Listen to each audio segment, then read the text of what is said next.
అయ్యా జన సైనికులు ప్రచారానికి పోయినప్పుడు జర పాయిలం నాయన అసలే మీది పొత్తుల పాటాయే అందరు ఒకటంటే మీరొకటని దెబ్బల పాలయ్యారు. ఇగో ఈ కథను తెలవక ఒక తమ్ముడు పల్ల పల్ల చెంప దెబ్బలు తిన్నాడు.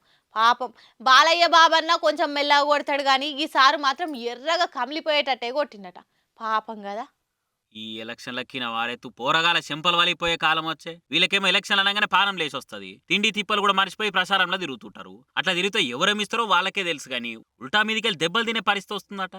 ఇక ఓసారి ఇటు చూడు రిగ్గినెవరో గుర్తుపట్టిరు కదా, అదే తాడిపత్రి టీడీపీ లీడర్ జేసీ ప్రభాకర్ రెడ్డి సారు. ఇక ఈయన అంటేనే మామూలుగానే కథలు కథలు చేస్తారనే పేరున్నది. ఏమో ప్రభాకర్ రెడ్డి సార్ని చూస్తే బాలేబాబు సారే యాదికి వస్తారని అంటుంటారు కొందరు. ప్రెస్ మీట్లు పెట్టి విలేకరులు వేసుకుంటాడు, పవర్ పాయింట్ ప్రజెంటేషన్ ఇస్తాడు, నడి బజార్లనే తానం చేస్తాడు, మున్సిపల్ ఆఫీస్ ముంగట్నే తెలంగాణ జాగారం చేస్తాడు, ఆఫీసర్ల నిట్టున నిలదీసి సక్కా పనిచేయాలని బుద్ధిమాట చెప్తాడు. ఇప్పుడు ఇక మంచిగా ప్రచారంలో ఆశ్రయంలో ఎట్లా కొడుతున్నాడో చూడురి పాపం.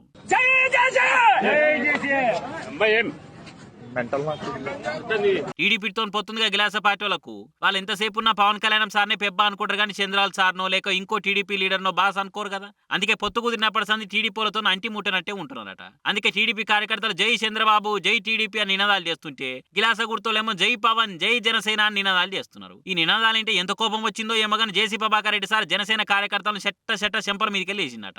ఆ మంట కాపుకోలేక పాపం గిలాస పార్టీ కార్యకర్తలు ఉరుకులు పెట్టిరట. ఇప్పటికైనా పైలం సాములు జై కొట్టేటప్పుడు జరనక ముందు చూసుకుంటే మీకే మంచిదని అంటూ ఈ ముచ్చట చూసిన వాళ్ళిగా.